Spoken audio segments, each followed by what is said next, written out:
Winning the Way game is about what happens when old rules stop working. I just remember having goosebumps for the entire Anthem. This isn't pressure, this is rugby. This is a privilege. 2016, you left the shores for Paris and then stopped because of concussion. I had my first real heavy concussion. The decision was that playing contact sport was not a very good idea, so I had to retire. It was a moment where it was a case of, if not now, then when? The purpose of being a father has far outweighed any other purpose I've ever had in my life. There is nothing like a shock to the system. But I think as South Africans, we are extremely resilient. We don't know what the future is going to look like. Well, I'll tell you what the future looks like.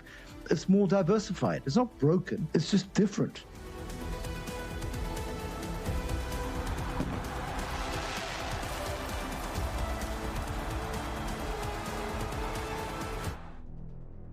Welcome to Winning the Away game. Winning the Away game is about what happens when old rules stop working. Today we are speaking to Pat Lambie, one of the most trusted young leaders in South African rugby history, whose career ended early due to concussion forced at 28. He's now a successful property developer in KZN, working with the Collins Group, and enjoys family life with his wife and 3 sons in this beautiful region of South Africa. And Bruce Whitfield, who's built his career by decoding chaos. I first met Bruce on the airways of 702 many years ago. Started as a journalist and is now a global speaker, the podcast host for shows like Business Week, Financial Freedom Pod, and the Think Big series. He's also author with published books like It's About Time, The One Thing, and Genius, How to Thrive on the Edge of Chaos. In this episode, we explore how decisions get made when outcomes are unclear, what identity loss feels like when you arrive too early or too late, or how to rebuild confidence and direction without certainty. Flip, are you ready? Justina's great guest we have today, the kid wonder, Pat Lambie himself, and the voice that kept me awake many mornings on the N1, Bruce Whitfield. I'm so excited to have you guys. Bruce, Pat, welcome. Where are you guys joining us from? You first. Go on. I'll be polite this time, for once.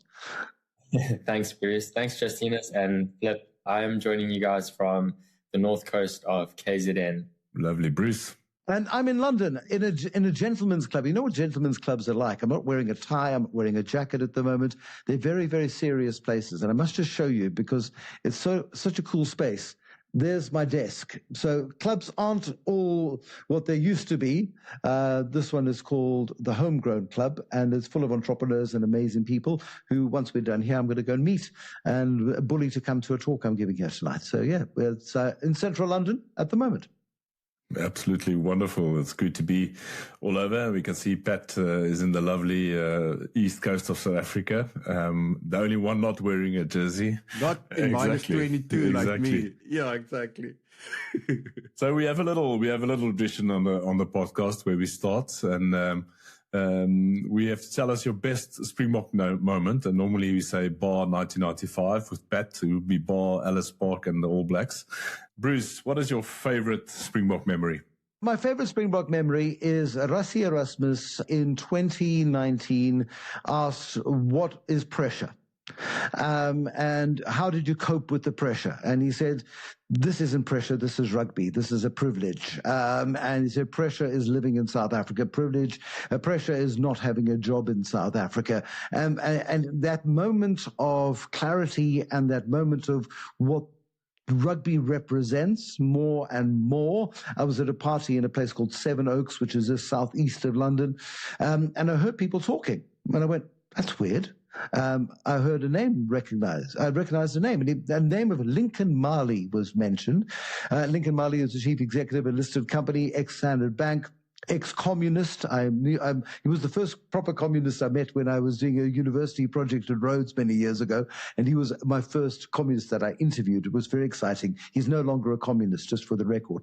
And I bumped into Lincoln on a flight between Joburg and London last year, and I said, so why are you here? What are you doing? He said, I'm bringing my rugby team over. And he is doing grassroots rugby development in the Eastern Cape, around Mdantsane. This was a team that he built, and he brought them, these youngsters, to play against Sevenoaks School, very posh school, against Brighton College, the most expensive school in the UK. And the people who were talking at this party were talking about Lincoln, they were talking about rugby, they were talking about these kids, most of whom had never been on a plane in their lives, had never left the Eastern Cape in their lives, and they were coming to stay in some very, very nice environments in the United Kingdom. And they could not have been more full of praise and more full of admiration of Lincoln and the kids. And I think that's my favorite thing about rugby, is beyond the game is what it represents and what it does, and the empowerment that it brings, the teamwork that it brings, the characters it helps form and shape into, mostly at this stage, very capable and useful young men. And more, we're seeing lots of women come through the game, and I'm sure it will develop them in terms of their ability to work as teams, their ability to represent ideas much bigger than themselves. So that's, again, it's a little bit, it's off the pitch. Pat's going to be much more interesting than mine, because he, of course, remembers blood and guts and black eyes and stuff. I think Pat mostly avoided all those, but Pat, interesting to hear your favorite Springbok memory. He's too pretty. He's too pretty for pain. So yeah. Which I tried hard to avoid all of the gruesome affairs that the rugby field offers. Flip, I left that off to you. My favorite memory is probably Joel Stransky kicking the drop kick at Ellis Park in 1995. That's one of my standout memories in my childhood.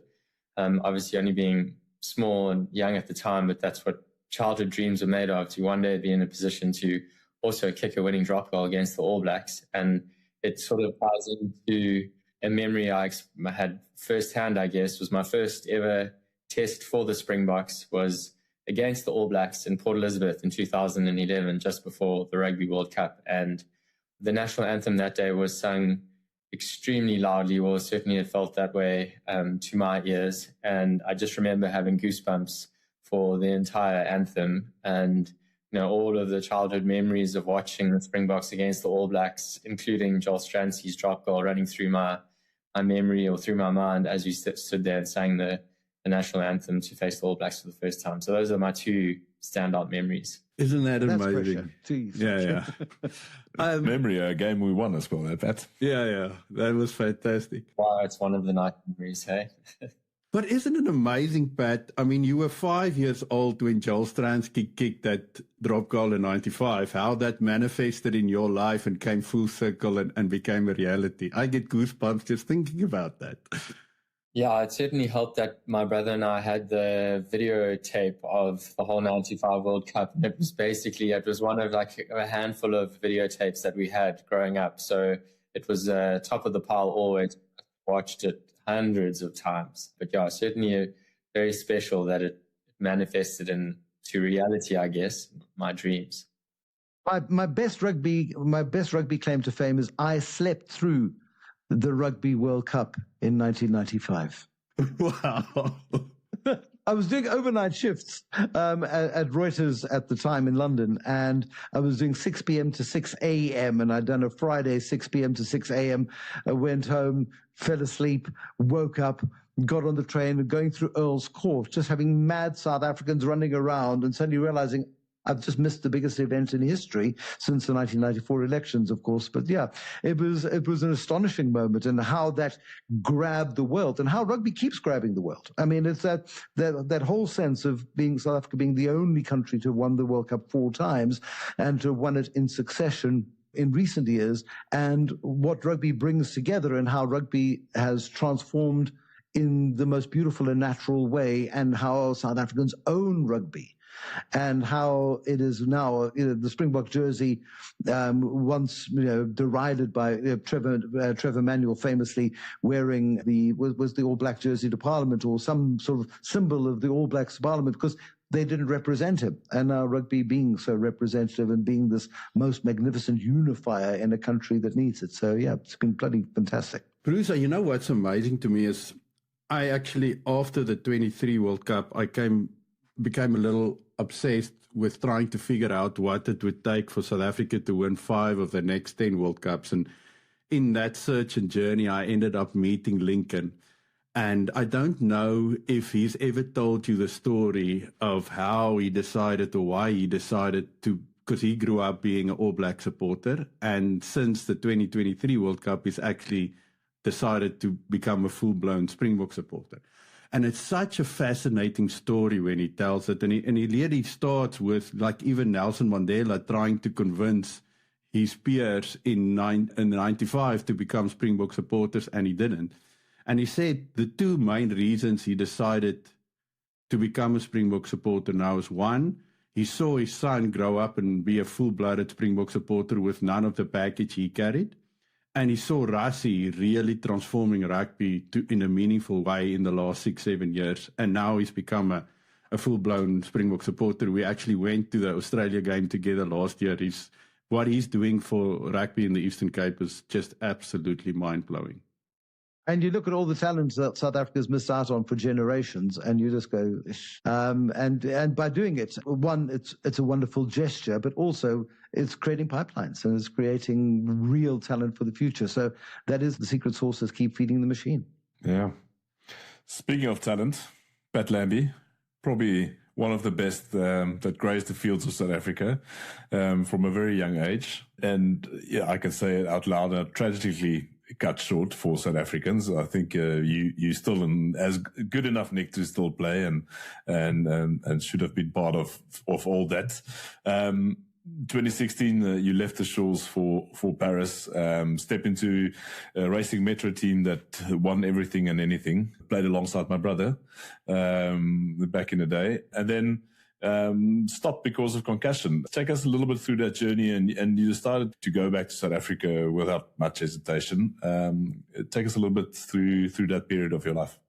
Yeah, 2016, I had my first real heavy concussion, and sort of my journey began trying to shake off symptoms for the rest of my career, really. And 2017, I had an opportunity to join racing, and I thought, you know what, this is going to be a wonderful opportunity to break the cycle potentially and play in a different jersey for a different club in a completely different competition. You know, I could have a whole new psychology around rugby and hopefully have a whole second half of my career. So I had a wonderful 2 seasons at racing, but unfortunately I didn't avoid a few more head injuries.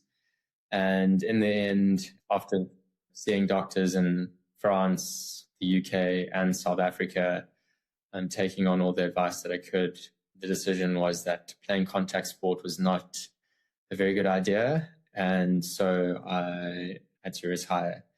At that point in time, we'd found out that my wife, Kate, was pregnant with our first child. And so it was quite easy to make the decision to move back to South Africa. It was always our plan after spending 5, 6, 7 years playing overseas. The plan was always to come back to South Africa. And obviously, once rugby was taken away, there was nothing else really keeping us away from home and away from family. And with a newborn baby, we obviously wanted to be close to family and friends. And so, yeah, I basically came home 6 weeks after my son was born and started a whole new chapter and a whole new life. Are you allowed to play rugby? Yes. I've got 3 boys now, a lot of water under the bridge since those days, and they're all allowed to play whatever sports they would like to play, including rugby. So even though I didn't end on my terms, I still had an amazing time as a professional player. I loved the sport. I still love the sport. I love watching it, especially the Springboks over the last few years. And so my boys, I would encourage them to play all sports and rugby. That's awesome, man. So, Bruce, for you, when and how did the decision come to say, okay, I want to write the next chapter in my life somewhere else? Yeah, it was completely by accident. I mean, 12 months before we moved to the UK, and goodness knows how long that lasts, but we bought a big fat new car, had just finished renovations on our house and bought a puppy. And that's settling. That's adult stuff. A year later, we decided to not send my son to my old school for various reasons, and he wanted to try a boarding school, and we heard of a school in just south of London that was looking for swimmers. He's a national South African swimmer, very talented swimmer, and so he applied for a spot, went for a term, came back drawn and gaunt at the age of 14, went on holiday, and we said to him, right, you're ready to come back? Your headmaster at your old school has kept your place? And he said, no, I like it. I'm exhausted and I'm broken, but they're pushing me. They're making me work hard. I'm learning things. And we went, well, if you want to do that, then we'll come a bit closer. And it coincided quite nicely because I was ready to finish on the radio. I'd done it for more than 20 years. I'd had a hugely privileged run with it.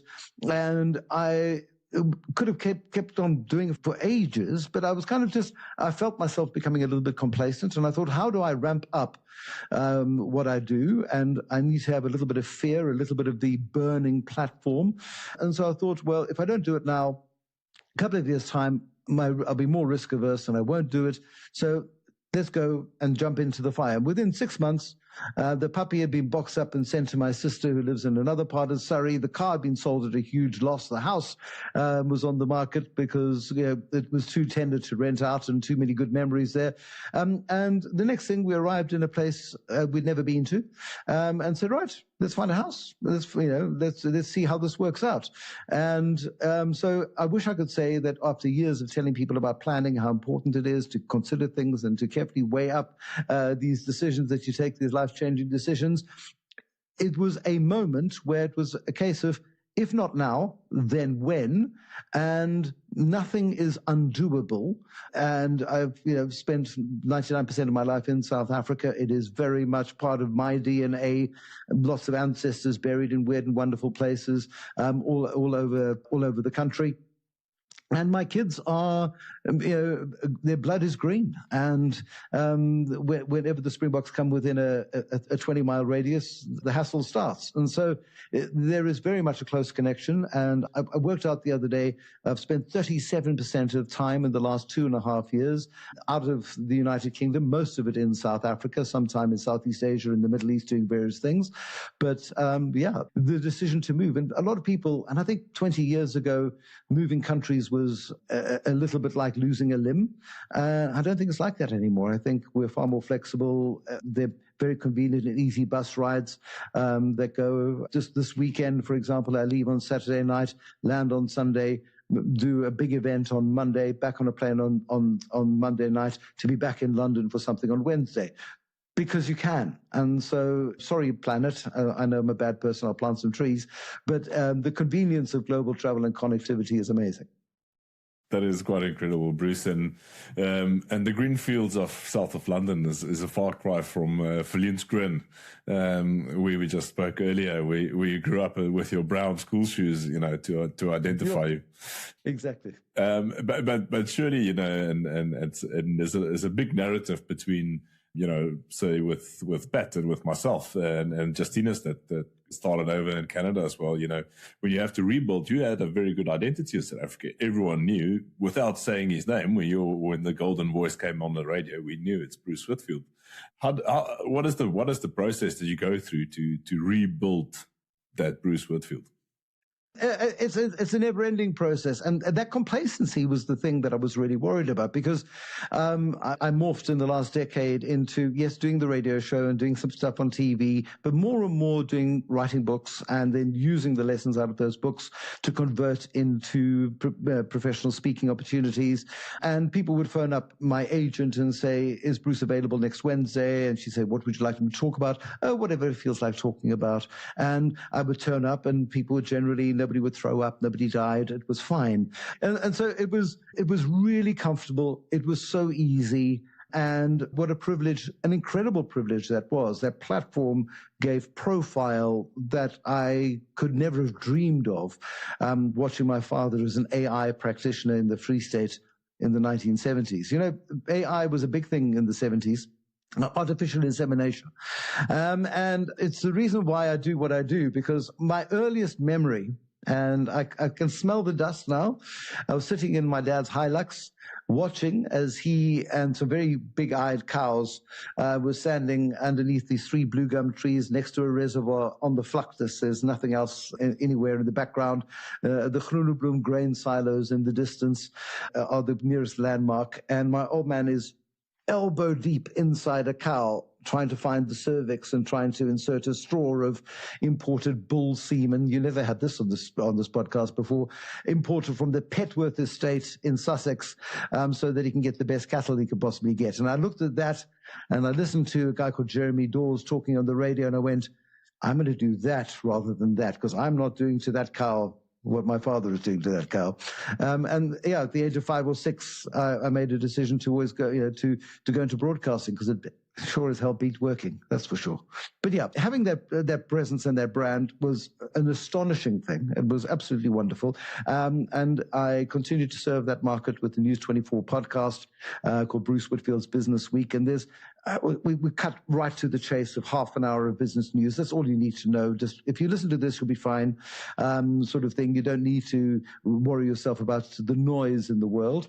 And that keeps me very tied to South Africa, the relationships there. The books I've written have all had drawn on the brilliance of South Africa, the ingenuity of South Africans, the talent of South Africans, and how many of those have exported that talent around the world because they play the away game as well as the Springboks, as well as you guys have played the away game. South African business leaders have played the away game. And the lessons drawn from South Africa, from the 89th hardest place on earth to do business, according to the IMF, it makes you tough, it makes you resilient, it makes you incredibly creative.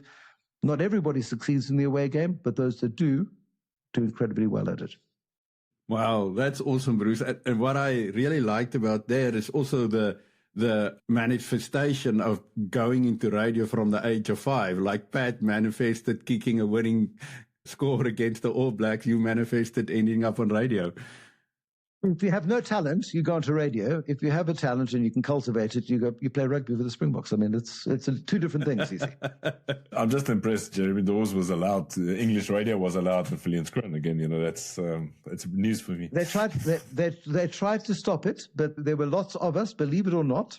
There was always the joke. I think Viljoenskroon's registration plate was OMF and Bothaville was OMB, and OMB was Ons Millie Boere, and OMF was Our Maize Farmers, because we're quite a big community of English speakers. Bruce, I spent a lot of my time on a very small town not far away from Viljoenskroon called Leeudoringstad. So I know the asthmatic feeling of maize, of what do you call it, broken maize in the air. Pat, you're in property now. Was that always part of the plan, or was that sort of an emergency stop? How did you work yourself, and how did you shape your competencies towards moving into the property sector? Flip, my dad has been in the property development and broking game for as long as I can remember, over 30 years now. So it's always been part of the dinner table conversation. He's run his own business, most of my life. And so whilst I was playing, I did some studying and some work experience with another property development business, that being with the group that I now work for. It just felt like it was the natural progression. I hadn't really hung my hat on it until I absolutely had to. And yeah, when I no longer could play rugby, I jumped straight into a new career almost as quickly as I could. I wanted to grow. I wanted to prove myself. I wanted to be successful in something completely different to professional sport. And luckily for me, I had opened the door, made the connection at least with the Collins Group whilst I was still playing. And they were the first people I phoned when the day I retired came about. And they said, yes, come along.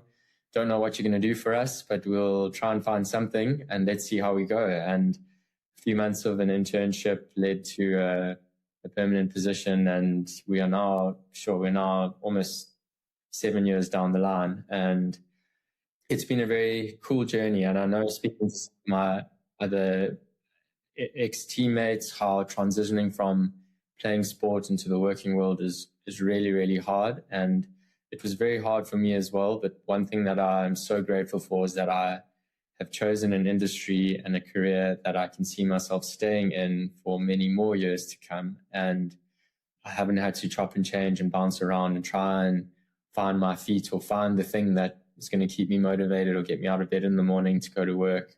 I feel like I'm very lucky to have found that straight away. In hindsight, I think if I'm brutally honest, I would have done things a little bit differently. As I mentioned earlier, I was so keen to put rugby behind me and move on to something new and make a success of a new career, that I don't think I took enough time to process everything and to come to terms with everything and to just give myself and my family, for that matter, a little bit of time to breathe and reflect and mourn and be thankful for, for all the happy memories.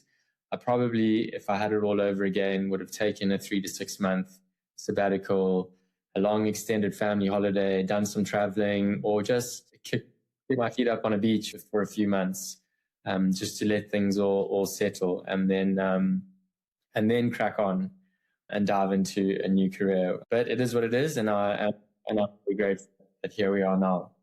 But it's when you leave something and it's not on your terms. I mean, that wasn't the plan for you, and so now you cross and worried because suddenly the future is not as you'd mapped it out, and so therefore Plan B better come damn quickly because people will forget me. How could they forget you? But it's that fear of being forgotten and losing relevance. And while you've still got some cachet, grabbing that and doing it. And so I don't think there's any right or wrong way. But when it's not on your terms, you make a plan and make a plan fast. And I wonder. And here I've got a pet theory, and you guys can help correct me here. I've set somebody on this project because I'm too lazy to do it. Who are the best people to hire in terms of professional sports people?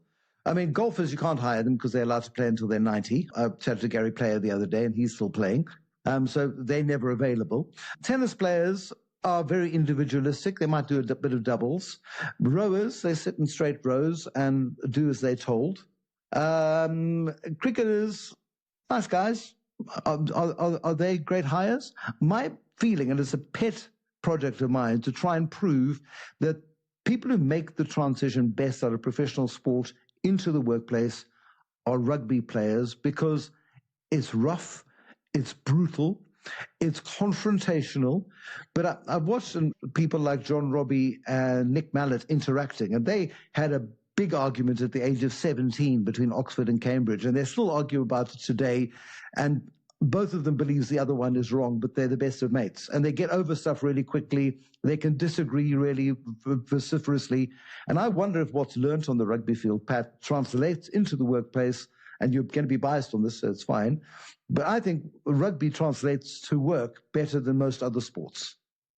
Idea? Theory? Does it hold? I do agree. It's a life subject of mine as well, to show the importance or show the value that rugby players can add to the society after rugby. It's a sport that we love, and not everyone has the ability or the need to go and do coaching or commentary afterwards. Some of us do want to set new objectives and a new purpose and try and accomplish new tasks.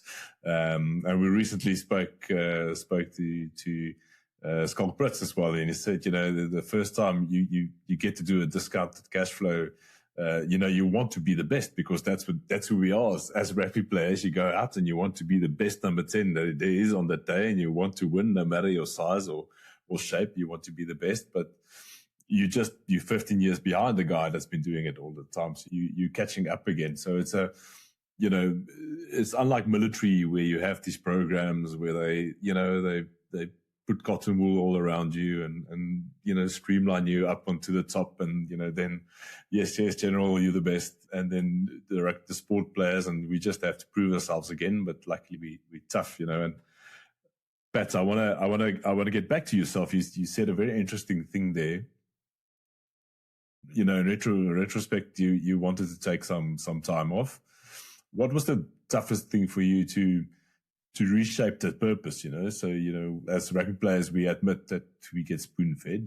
You wake up on a Sunday, you get your program, from 8 o'clock on a Monday to, the game on a Saturday, you know exactly hour by hour what you're going to do. How did you go? What was your key measures, or what are you still working on to regain that purpose? Yeah, Flip, that's so true. And Bruce, maybe to acknowledge what you've just said, thank you that you think so highly of us rugby players, but we do have our downfalls. Evidence suggests it's true. Yeah, sure. Look, I think we understand how we've had to be involved in the team environments and close confines. We've had to travel and share rooms with players or with other people. We've had to work as a team, understand individual strengths and weaknesses. We all have our role to play on the field, and that can certainly, in the business world and certainly in the property development world, we've got to interact with architects and QSs and engineers and town planners and environmental consultants and project managers, and you've got to be able to pull the whole team together, all leading or going in one direction so that you can move a project forward and deliver on it.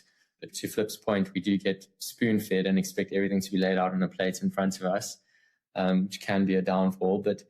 And Flip, I think that's also something that players struggle with in the transition from the sporting world or the rugby world into normal world, is that now you've got to manage your own time. You've got to decide when you're going to wake up, when you're going to exercise, when you're going to go to work, how you're going to fit family life into that. Obviously, it's a little bit harder if the company you work for dictates you must be there from 8 to 5 or from 9 to 4, whatever it is. But for me, it's never been a corporate role. It's always been rather flexible, in the office some days, on site other days, working from wherever a few times a week. But what was very easy for me to be motivated by, and I think it was such a big blessing, was that my rugby career ended and my family life started almost immediately thereafter. And now the purpose of being a father has far outweighed any other purpose I've ever had in my life, and the motivation to provide for my family and be the best father that I possibly can be, and obviously give everything that my family wants and needs to them, has been a big motivating factor to have a successful career outside of rugby and to be able to make ends meet with a new job and in a new career outside of rugby. So that's where I am, and I still am motivated by that. I still am driven to go deep and long and far into this property development world. And yeah, at the moment, all is going well. I imagine having 3 boys, that's also why you need a bit of holiday. What was fascinating for me, I mean, I was a diehard Blue Bull supporter. So 1990, when you were born, probably around the same time, was the first time the Sharks won the Currie Cup. And unfortunately, I was there that day in Loftus. But as a young player, I was probably a year or two later at Ellis Park to see Natal beat Transvaal in the Currie Cup. That was also good, yeah. So, Justinus, my parents nearly called me Val. Val was the Sharks captain at the time. It was a consideration. The nurses suggested they called me Val. Oh, no, Val Bartman, no way. Johnson, that scored the tries against the Bulls. Yeah. And Theo van Rensburg tried to tackle him high and missed it. And then Jannie Engelbrecht jumped on his back and got a penalty, and Joel Stransky kicked it over.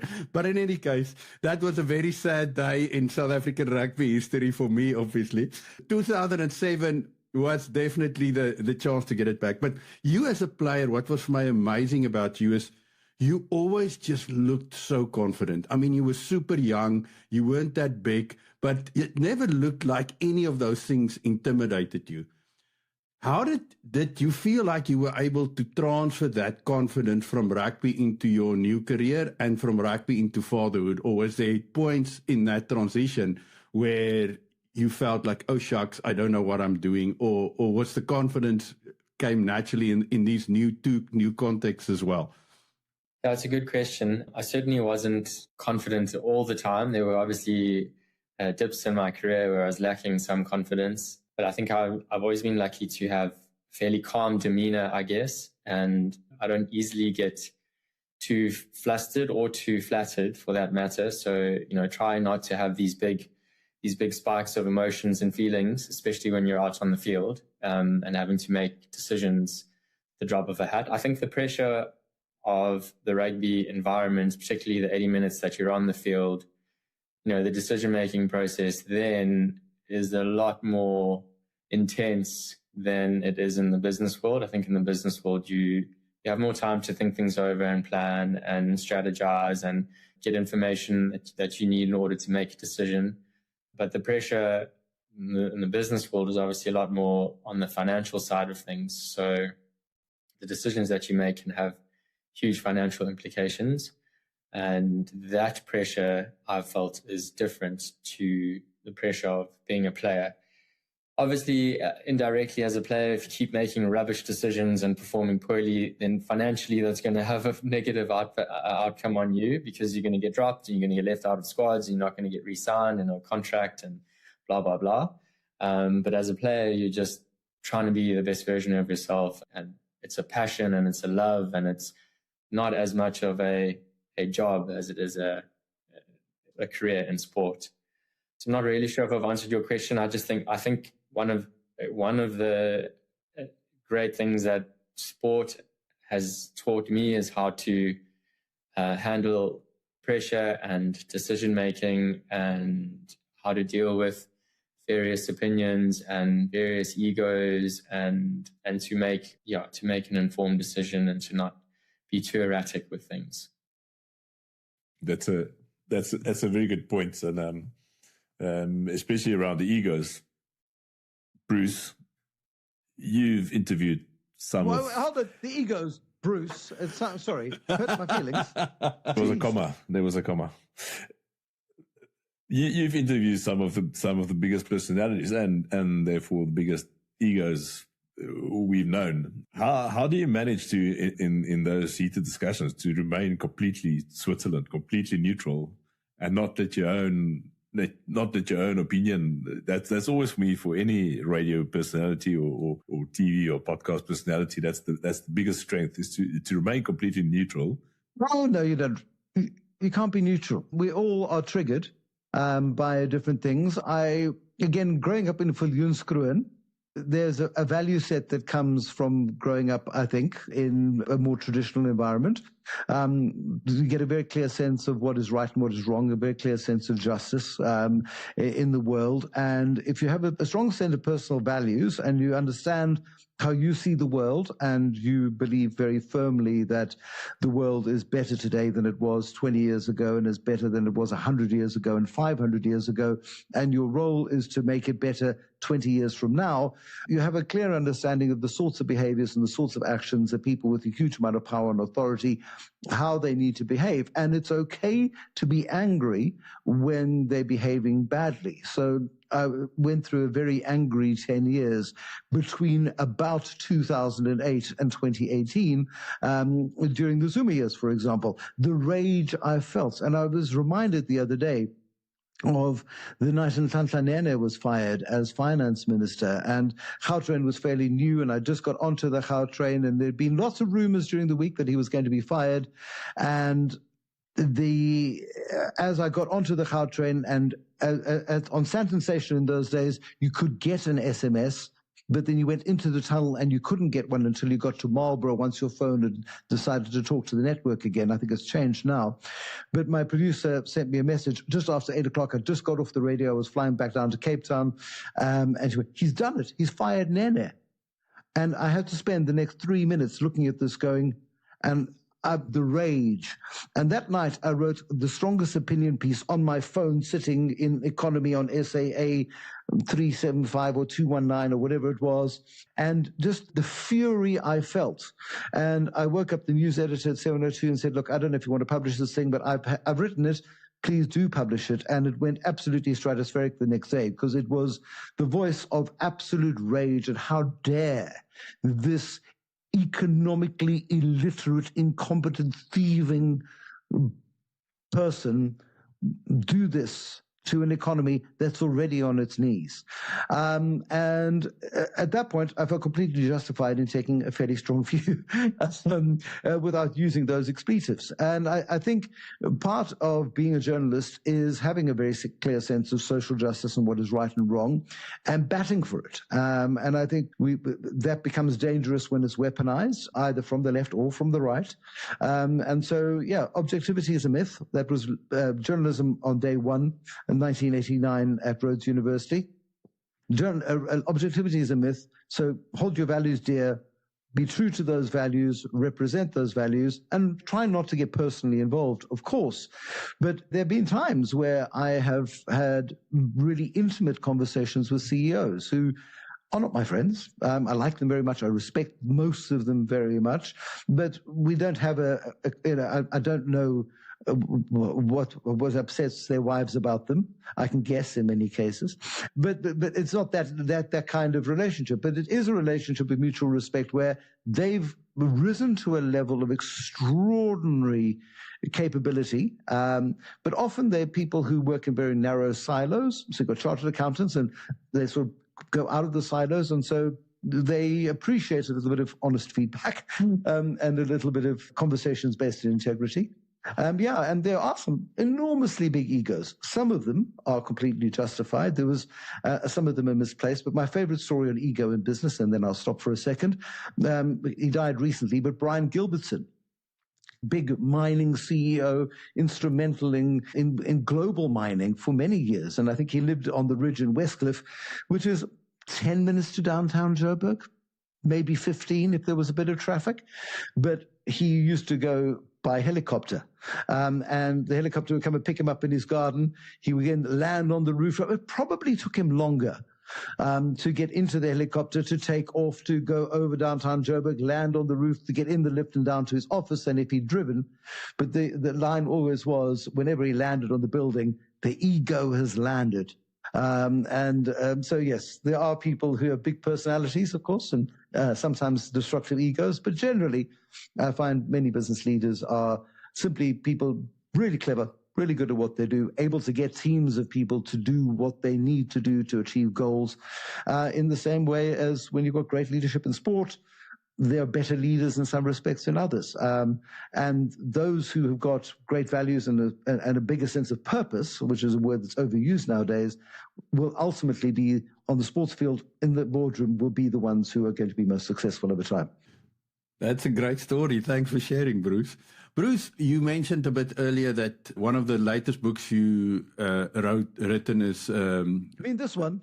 That one, About Time, yeah. Tell us a little bit about it. That's such a great... So I have this insane affinity for Nando's, and I think part of the reason I have is when I left South Africa and I landed in Canada, one of the first things we did from the Calgary airport is go to Nando's. So I've always liked the food, but at that point, Nando's became this connection to South Africa and this example of a South African business who's done almost better outside of South Africa than in South Africa. So tell us a little bit about that and what for you is winning the away game, and with that as obviously a great example. I can't say Nando's and then not get a Robbie Brosen story. I have to go to tell you one quickly. During the first Trump administration, it was toward the end of Zuma, and as Trump was coming in, and I was walking through domestic departures at Tambo, and the next thing, Robbie Brosen, and if you don't know Robbie personally, but you do know the story of Winnie the Pooh, most South Africans are Eeyore. Robbie Brosen is Tigger, and he's permanently like he's on Red Bull and extra sugar and stuff, and he's always optimistic and enthusiastic, and he comes running up to, are we allowed to swear on this podcast? I'm quoting Robbie, so it's not me swearing. And he came bounding over to me and he went, "The world's fucked, hey?" Big smile on his face.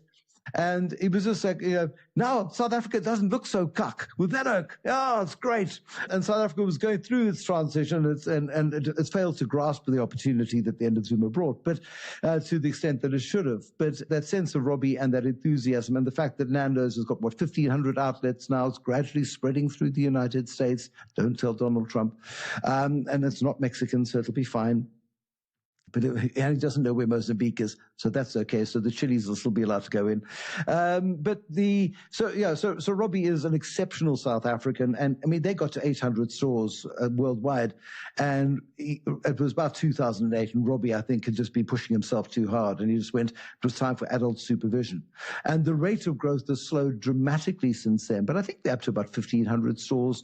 They're 500 in the Yeah, 500 in the UK, 380 or something in South Africa. It's a magnificent story. But anyway, on to this one, which is the story of Time, which has got its origins in an MBA classroom at Gibbs in the year 2000. And a guy called Koenraad Jonker, who had graduated cum laude from the University of the Free State in law, was CEO of what was then Edward Nathan Friedland. It's now ENS, big corporate law firm, biggest in Africa. And at age 35, he's running this law firm, all these partners, they're all hungry deal makers. At the time, Edward Nathan is owned by Nedbank because they sold it to Nedbank, and Koen bought it back from Nedbank for less than Nedbank had paid for it 5 years before. And Koen started doing his MBA and started thinking very heavily about financial inclusion, about the base of the pyramid, about people who are ignored by banks. And some 24% of people in the world can't get a bank account because they're seen as unbankable. Commercial banks have got very high cost bases. They've got big pillars to pay for. They've got big data sets to pay for. It's very expensive to run big banks. And started thinking about this and retired from law, resigned from his law job, and went and joined Standard Bank and ran a business for them inside Standard Bank, which Sim Chabalala, the CEO of Standard Bank, says it was impossible. We couldn't have a cult inside a bank because these guys were absolute rebels. They were complete renegades. They broke all of the rules. They had like a skunk works inside a Standard Bank that nobody really knew about. And they were going to spaza shops and using Blackberries to sign up customers and breaking rules. Oh, it was chaos. But they signed up 1 million customers. And suddenly somebody at Standard Bank woke up and went, this is getting a bit big. Actually, we need to put costs to it because it's not fair to corporate banking that these guys don't have the same level of costs, and basically undermined the business model, and it became a product rather than a set. So he left there, joined Deloitte. They signed up 5 million customers for MTN and created a banking business for MTN. MTN went, well, it doesn't sell airtime, so we don't want this. So they were bought by Commonwealth Bank of Australia, and that's where Commonwealth Bank of Australia had this big Southeast Asia business, and they loved the tech that Time had created and wanted to use that tech to expand their Southeast Asia business. But they got into trouble in Australia and basically said to Koen Jonker, who was then a senior executive at Commonwealth Bank of Australia, said to him, you can have a cushy job for as long as you want in Sydney. Here's a big contract. Here's a pay packet. You'll be fine. And the next 28 generations of Jonkers will be fine. You can have that. But you have to get rid of this little thing called time.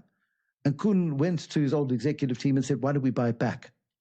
And got the backing of Patrice Motsepe at African Rainbow Capital. And so giving up cozy life in Sydney, and went on the road to try and build a bank from scratch, but in the cloud only, getting a banking license, which had been done by Commonwealth Bank of Australia. They were absolutely pivotal in their part, but convincing regulators that they should be allowed to continue.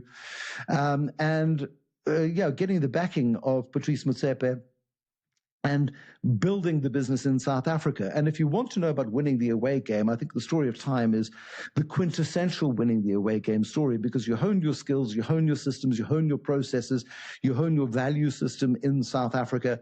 You then transpose that in a country 6 time zones away, in a culture that is so remote from yours.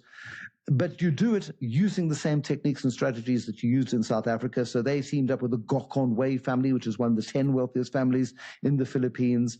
And they've got a big supermarket group. So they're tied up like they do with Pick and Pay and with Foschini Group stores in South Africa, with Robinson supermarkets in the Philippines, where they've got 8 million customers now, on top of the 12 million in South Africa. They're lending money in Indonesia. Their tech stacks are being built by a guy I was at university with at Rhodes many years ago, ex-Standard Bank as well, called Dieter Botha, who lives in Sydney but runs a team in Vietnam of 800 techies. And this is a law graduate from the University of the Free State, and a guy who did proper AI, not like my father's AI in the 90s, called Sjaak van der Walt, who's got a PhD in AI from those days. But these two Afrikaans guys who have seen a market that is ignored, that is not respected, that is unloved, and they said, how can we serve them with dignity and purpose and clarity and profitably, And how do we raise the money in order to do that? They went through all kinds of hell in COVID. We go through the details in the book. They come very close to death at least 5 or 6 times. Yet they are, the core team of people are united in a sense of purpose that I've not seen in any other business I've ever studied. And I've studied hundreds and hundreds of entrepreneurs over 25 years. And they've got a business which is now headquartered in Singapore with operations in the Philippines, growing in Indonesia, new markets in sight. And of course, the core sitting in South Africa, which has teamed up now with Sanlam, because Patrice, from many years ago, did the first big BE deal with Sanlam that still holds and is probably the most successful BE deal in South African history. And so you're going to have Time and Sanlam working together. Old Mutual's just launched a bank. You've got Discovery with a bank. ShopRite wants a bank. Everybody wants a bank. And you've still got the mainstream banks, which are enormously powerful and influential and profitable. And yeah, so what South Africa does really well is banking. And this has taken banking to a new level in terms of time. And time comes from take your money everywhere. But this is a South African creation. Their value proposition was slightly different in the Philippines, marketed a slightly higher demographic. They're going to rebrand very soon in South Africa, become far more visible, far more aspirational, because nobody wants to bank with a poor person's bank. And they first made it the poor person's bank, and they've gone, that's actually not very good. Banking is always aspirational. And yeah, so these guys are winning the away game in the same way as Nando's wins the away game, the same way as Discovery with 2 million Vitality customers, insurance customers in the UK, the same way as so many South African businesses.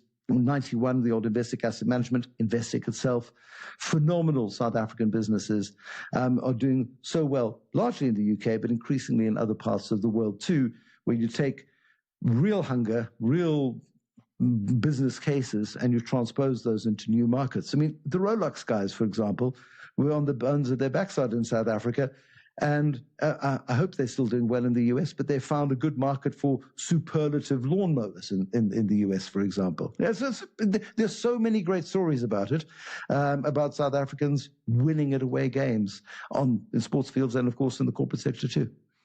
That is an incredible story, and on the time, I'm a big fan of Cheslin Jacobs, the new CEO, for the very fact that he posted a photo and he was wearing a Casio watch, just to show you can be in big banking and just be normal. So my favorite Cheslin story, and he's a cocky little bugger. He's not that little, but he's cocky as hell.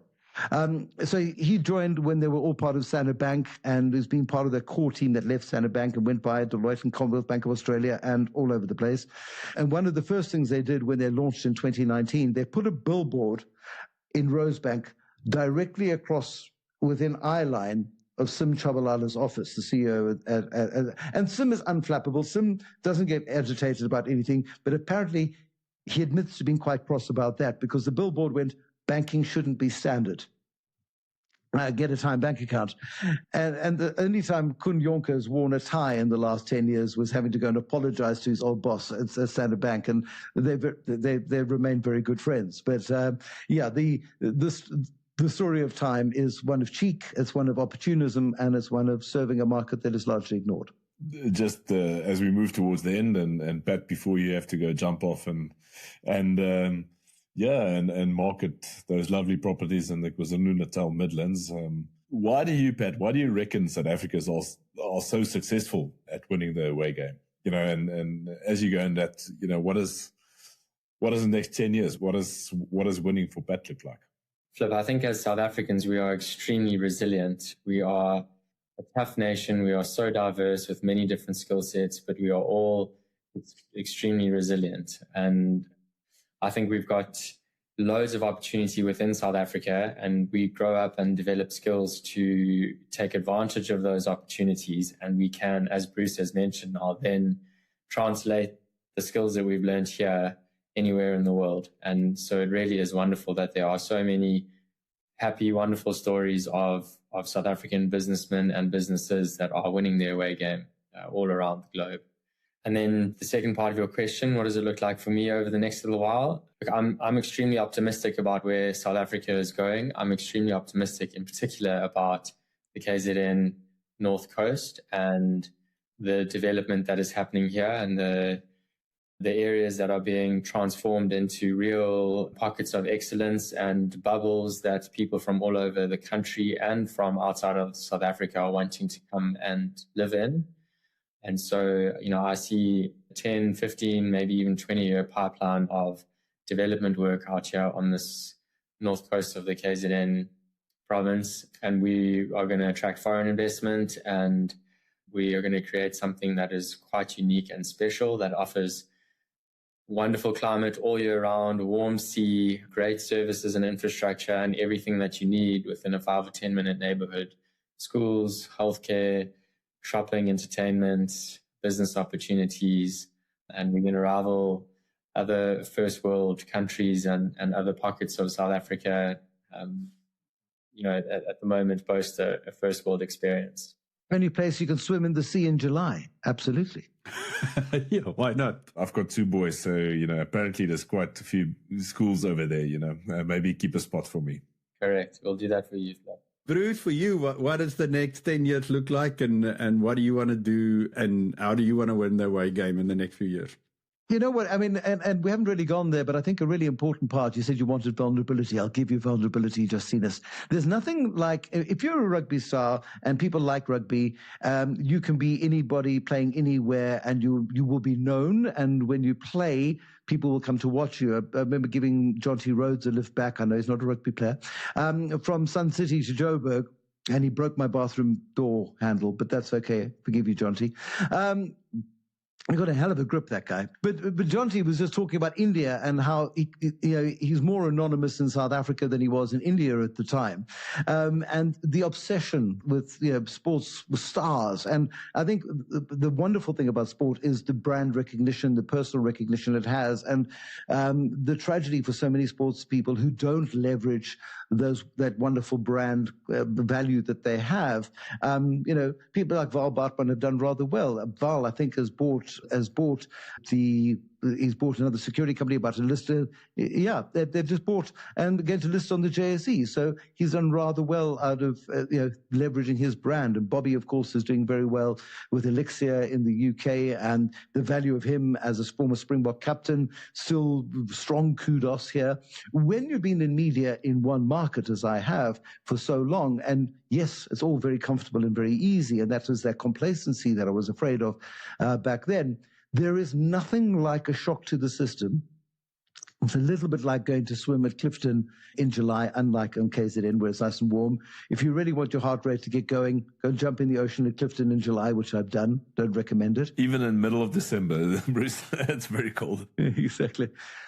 But relocating, because great opportunity for kids, and you see the opportunity, and they could have gone to lovely schools in South Africa, but this was the thing. It was an opportunity, and the exposure that they get, and the exposure that they're getting. There are lots of Asian kids in their school, and the 10% of the school are kids who come from mainland China and Hong Kong, and it's just this most astonishing networking opportunity for a future that we don't know.